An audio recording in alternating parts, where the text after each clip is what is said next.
Les clés étaient fraîches dans ma paume, leur poids à la fois étranger et rassurant. Je me tenais juste à l'entrée de mon nouveau bungalow de style craftsman, l'odeur légère de peinture fraîche se mêlant à l'air vif et pur venant de la rue. La lumière de l'après-midi se répandait à travers les grandes fenêtres de devant, caressant les planchers en bois d'un éclat doré. Je laissai la porte se refermer derrière moi et marchai lentement dans le salon, le bout des doigts effleurant le bois poli de la rampe de l'escalier. Chaque pas que je faisais semblait la preuve que c'était à moi. Mon nom sur l'acte, mon argent à la banque, mon choix d'être ici.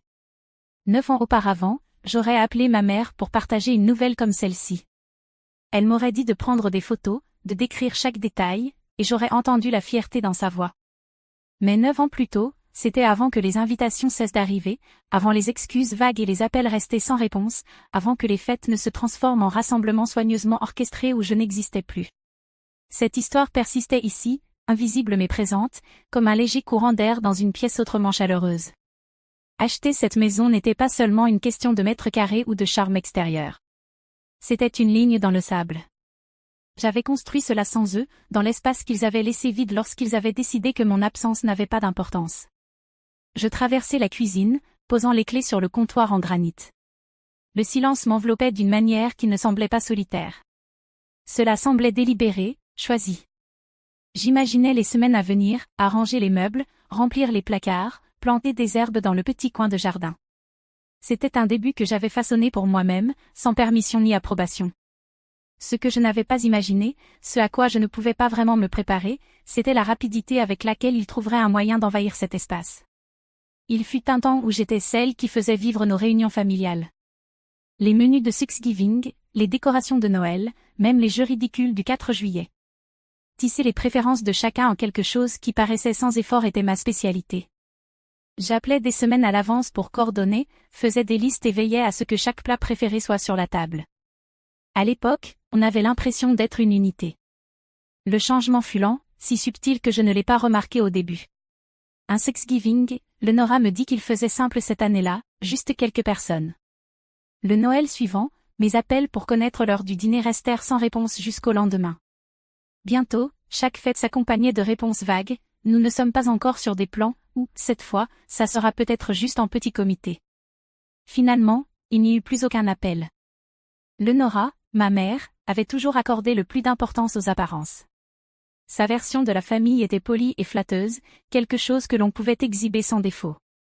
Je soupçonne que j'avais cessé de correspondre à cette image. Mon père, Gérald, évitait les conflits à tel point qu'il agissait comme si mon absence n'était qu'un imprévu de calendrier, même après des années. Darren, mon frère aîné, avait un côté compétitif qui transformait même les petits succès en concours qu'il devait gagner. Et Sienna, ma sœur cadette, se comportait comme si elle avait naturellement droit à plus d'espace, plus d'attention, plus de tout. Je continuais d'essayer, envoyant des textos, laissant des messages vocaux, demandant carrément si je pouvais passer.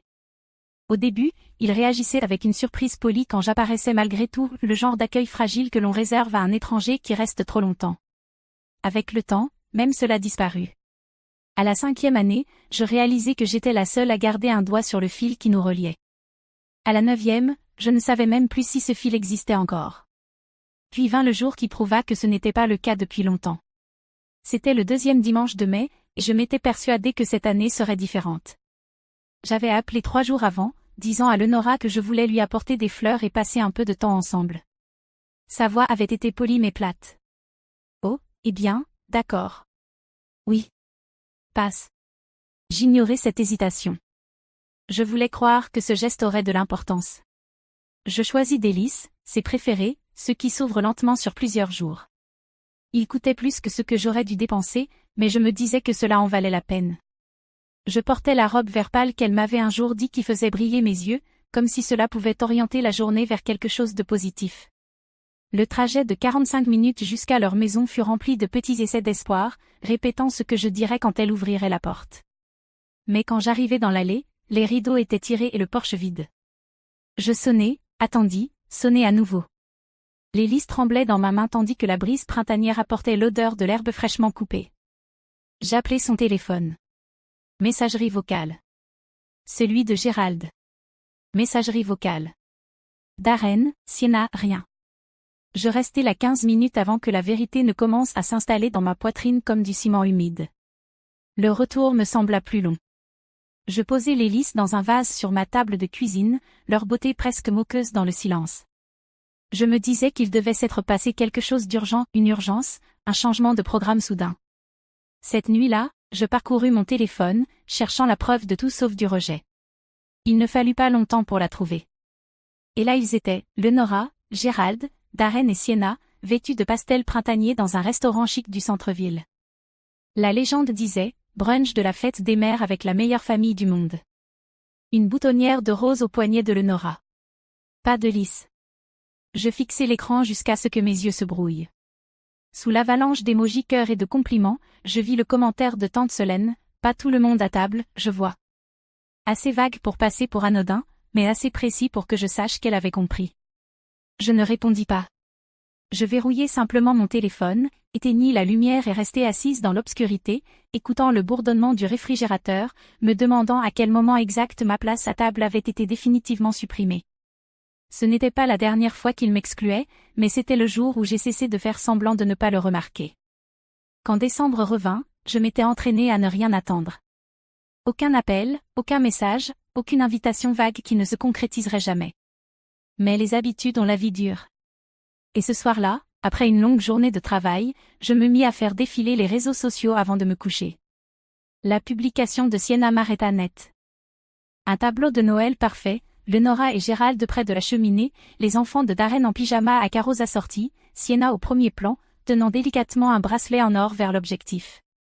La légende disait, meilleur Noël de tous les temps avec la famille. Tellement reconnaissante pour ces gens. Je fixai ces mots jusqu'à ce que l'écran s'assombrisse dans ma main. 9 ans. 9 ans sans une seule invitation pour les fêtes. Et pourtant, je gardais cet infime espoir que, peut-être, cette fois serait différente. Je n'étais pas en colère. La colère s'était consumée il y a des années. Ce qui avait pris sa place était quelque chose de plus calme, plus lourd, la clarté. Je fermai l'application et ouvris mes contacts. Mon pouce hésita un instant avant d'appuyer sur le nom d'Alison Greer. Nous n'avions pas parlé depuis des mois, mais je pouvais entendre son sourire avant même qu'elle ne dise bonjour. Alison, tu te souviens comme tu me disais toujours d'appeler quand je serais prête à acheter une maison? Un instant de surprise, puis de chaleur. Tu es prête? Je suis plus que prête. Nous parlâmes chiffres, quartier, délais. Toutes ces années de voyages manqués, de cadeaux non partagés, des expenses collectives jamais demandées s'étaient accumulées sans que je m'en rende compte. Elles avaient financé ma liberté. Quand nous raccrochâmes, je me laissai tomber sur mon canapé, le silence autour de moi soudain différent. Pas le vide d'être exclu, mais la quiétude de me tenir au début de quelque chose que je contrôlais entièrement. Le lendemain matin, je me réveillai avec une liste en tête et une stabilité dans ma poitrine que je n'avais pas ressentie depuis des années. J'en avais fini d'attendre une invitation. Il était temps d'ouvrir ma propre porte. Chercher une maison s'avéra moins intimidant que je ne l'avais imaginé. Alison bougeait vite, planifiant des visites dans des quartiers correspondant à mon budget et à mon besoin de calme. Sans vacances, sans cadeaux collectifs, sans contributions familiales incessantes au fil des ans, mes économies étaient meilleures que je ne l'avais réalisé. L'ironie ne m'échappait pas, chaque fête à laquelle j'avais été exclue avait discrètement constitué mon fonds d'évasion. Nous visitâmes quelques candidats, des lieux charmants mais sans âme, ou de bonnes fondations cachées sous des décennies de négligence. Puis, un samedi gris, Alison déverrouilla la porte d'un petit bungalow de style craftsman, dans une rue bordée d'arbres. Dès que je franchis le seuil, je le ressentis. La lumière du soleil traversait les larges fenêtres, réchauffant les sols couleur miel. Le salon s'ouvrait sur une cuisine au plan de travail brillant, avec assez d'espace pour cuisiner sans se sentir à l'étroit. 2 chambres à l'étage, une pour dormir, une pour un bureau. À l'arrière, un petit patio encadré de roses grimpantes et juste assez de jardin pour planter des herbes au printemps. C'est celle-ci, dis-je avant même d'avoir terminé la visite. Je fis une offre cet après-midi-là. Elle fut acceptée le lendemain. Quelques semaines plus tard, les papiers étaient signés, les clés étaient à moi, et je me tenais dans cette même cuisine lumineuse, les cartons rempilés contre les murs. Cette première nuit, je n'ouvris pas beaucoup de cartons. Je plaçai un seul fauteuil près de la fenêtre avant, ouvris une bouteille de vin et me servis un verre. Le silence ici semblait différent, plus pur, plus léger. À moi. Je levai mon verre vers la pièce vide et dis à voix haute, juste pour en entendre la vérité, à ne plus jamais avoir besoin de leur approbation. Les mots se posèrent sur moi comme un seau, fermant les années d'espoir pour les remplacer par quelque chose de bien plus précieux. C'est alors que je décidai que la première chose que je ferais ici serait d'organiser une fête. Une fois les cartons déballés et les meubles installés, je commençai à faire une liste, non pas de corvées ou de réparations, mais de noms. Des personnes qui avaient été là pour moi de grande ou petite manière. Des amis de l'université qui appelaient encore juste pour prendre des nouvelles. Des collègues qui célébraient mes succès. Des voisins avec qui j'avais déjà échangé des salutations chaleureuses sur le trottoir. Tante Solène en tête, suivie des cousins qui ne m'avaient jamais fait sentir comme une pensée secondaire. C'était agréable de créer une liste d'invités sans obligation. Aucune règle implicite sur qui devait être inclus, juste les gens que je voulais vraiment voir. L'après-midi de la fête, la maison se remplit de voix et de musique. La porte d'entrée s'ouvrait et se fermait dans un rythme régulier alors que les amis arrivaient avec des bouteilles de vin, des plats à partager et des câlins qui semblaient faits maison. Dans la cuisine, quelqu'un riait si fort qu'il devait s'appuyer sur le comptoir pour se soutenir. Les lumières du patio brillaient dans le crépuscule, encadrant des groupes de personnes plongées dans la conversation. C'était tout ce que mes réunions familiales n'avaient jamais été, faciles, sincères, sans le sous-texte constant de comparaison ou de performance. Tante Solène me trouva en train de remplir un bol de chips et sourit. « Chérie, c'est une belle fête, dit-elle, les yeux balayant la pièce bondée. Puis, plus doucement, où est ta mère et les autres ? Je soutins son regard sans hésitation. Je ne les ai pas invités. Ses sourcils se levèrent légèrement. Oh, il s'est passé quelque chose ? Oui, répondis-je simplement. Depuis 9 ans, ils ne m'ont invité à aucune fête familiale ou anniversaire, alors j'ai décidé de ne pas les inviter non plus. L'expression de Solène changea, surprise d'abord, puis quelque chose de plus proche de la résolution. Je n'en avais aucune idée. Je savais qu'elle le dirait aux autres. Solène était le lien discret, celle qui relayait les nouvelles dans la famille. Cette fois, je n'avais pas peur de l'histoire qu'elle raconterait. Qu'ils l'entendent. Qu'ils prennent le temps de digérer. La fête dura tard dans la soirée, les rires résonnant dans chaque recoin de ma maison.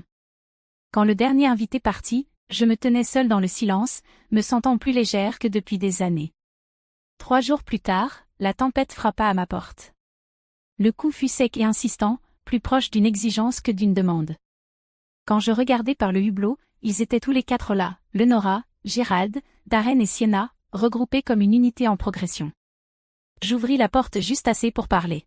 « Que voulez-vous » Leonora me bouscula sans répondre, Gérald juste derrière. Darren et Sienna suivaient, les yeux déjà en train d'inspecter les lieux. C'était comme si ma maison était une scène de crime qu'ils devaient enquêter. « Jolie cuisine, dit Darren, passant la main sur le plan de travail d'une manière qui ressemblait moins à un compliment qu'à un audit. Sienna errait dans le salon, prenant un petit vase en céramique, le retournant, le reposant avec un léger sourire en coin.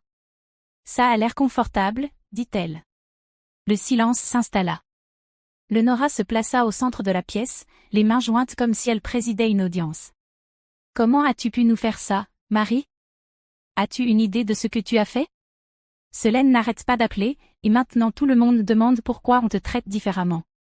Ils agissent comme si nous t'avions exclu. » Je m'adossai à l'encadrement de la porte du hall, gardant la voix calme. « Pourquoi ne m'avez-vous pas invité à une réunion de famille depuis 9 ans ? » Silence. Gérald bougea mal à l'aise, les yeux rivés au sol. Leonora ouvrit la bouche, puis la referma. « Tu ne sais même pas où je travaille, n'est-ce pas ? Demandai-je. Encore silence. Ils se regardèrent, mais personne ne répondit. Je suis dans un poste de direction depuis des années. Si cela vous importait, vous le sauriez, mais vous n'avez jamais demandé. Les lèvres de Leonora se pincèrent. Eh bien, tu ne nous l'as jamais dit. Je fis un pas vers la porte et l'ouvris grand. Il est temps que vous partiez. J'ai déjà fait plus pour vous que vous n'avez jamais fait pour moi. Au moins, je vous laisse partir avec dignité au lieu de vous laisser sur le porche avec des fleurs le jour de la fête des mères. Le visage de Leonora vira au rouge, et pour une fois, elle n'eut aucune réplique. Un par un, ils s'éloignèrent, leur indignation traînant derrière eux dans l'air froid. Le silence qui suivit fut de courte durée. Une semaine plus tard, Leonora revint seule. Une semaine après, il y eut un autre coup à la porte, mais cette fois plus doux. À travers le verre, je ne vis que Leonora. Elle se tenait seule sur le porche, les épaules rentrées, le vent tirant sur l'ourlet de son manteau. Quand j'ouvris la porte, sa voix était prudente. « Marie, s'il te plaît. On peut parler ? Je la fis entrer, gardant mes distances alors qu'elle pénétrait dans le salon. Je sais que nous n'avons pas été bonnes avec toi, commença-t-elle, sa voix teintée de quelque chose qui ressemblait presque à de l'humilité. Je veux arranger les choses. Mon anniversaire arrive la semaine prochaine, et je prévois un petit dîner, juste en famille. J'aimerais que tu sois là. Les mots eurent plus de poids que je ne l'avais prévu. Une partie de moi voulait rejeter l'idée immédiatement, mais une autre partie, celle que je pensais enterrer, voulait encore lui faire confiance. Contre mon meilleur jugement, j'acceptai. Dans les jours qui suivirent, je me mis à chercher le cadeau idéal. Je me décidai pour une écharpe en soie d'un til profond, tissée de fils argentés délicats, élégante mais discrète, le genre de chose qu'elle pourrait porter sans se sentir gênée. Elle coûta plus que prévu, mais je me dis que le geste en valait la peine. 3 jours avant le dîner, tante Solène appela. « Je viens de parler à ta mère, dit-elle, la voix joyeuse. Elle m'a donné la bonne nouvelle, tu viens à sa fête d'anniversaire. » « Fête ?» demandai-je, le poing se serrant sur le téléphone. « Oh oui. Elle a invité tout le monde. Toutes les tantes, oncles, cousins. Elle dit qu'elle veut prouver à tout le monde que la famille est réunie. » Je restai un moment en silence, la réalisation s'imposant peu à peu. Il ne s'agissait pas de réconciliation. Il s'agissait d'apparence. Ma présence n'était qu'un accessoire dans sa mise en scène de perfection. Cette nuit-là, je repliai l'écharpe dans sa boîte et la posai près de la porte, pas pour l'emporter, mais pour la rendre. Le soir de la fête de Lenora, je me fis à dîner et restai loin de mon téléphone. Le ciel passa du rose au bleu profond, et j'imaginais le bourdonnement des conversations remplissant quelques salles louées ou une salle à manger trop lumineuse. Vers 7 heures, mon téléphone s'illumina du nom de tante Solène. Je répondis. « Marie, où es-tu » demanda-t-elle. Tout le monde se demande. Puis, étouffée, mets-la sur haut-parleur. Un changement de fond m'indiqua que ma voix se trouvait maintenant dans la pièce avec eux tous. Je pris une respiration. Je veux que vous sachiez que lorsque ma mère m'a invitée ce soir, elle m'a dit que ce serait un petit dîner, juste la famille proche. Elle n'a pas mentionné que ce serait une fête. Elle n'a pas dit qu'elle vous avait tous invités. Un murmure parcourut la ligne. Pendant 9 ans, je n'ai été invitée à aucun Noël ni anniversaire. Pas une seule fois. Et maintenant elle veut faire semblant que nous sommes proches pour que vous pensiez tous que tout va bien. Ce n'est pas le cas. Je ne viendrai donc pas ce soir, et je ne ferai plus semblant. Je mis fin à l'appel avant que quelqu'un ne puisse répondre. Le lendemain, Solène passa. Autour d'un café, elle me raconta les conséquences. On aurait entendu une aiguille tomber. Puis les gens ont commencé à poser des questions, pourquoi tu n'étais pas à Noël, pourquoi tu as raté Thanksgiving. Ta mère disait que tu étais toujours occupée par le travail. Valérie a demandé où tu travaillais. Personne n'a pu répondre. Quand le gâteau est sorti, la plupart des chaises étaient vides. Je ne ressentis pas de triomphe. Ce que je ressentis, c'était de la stabilité, un poids levé que je ne réalisais pas encore que je portais.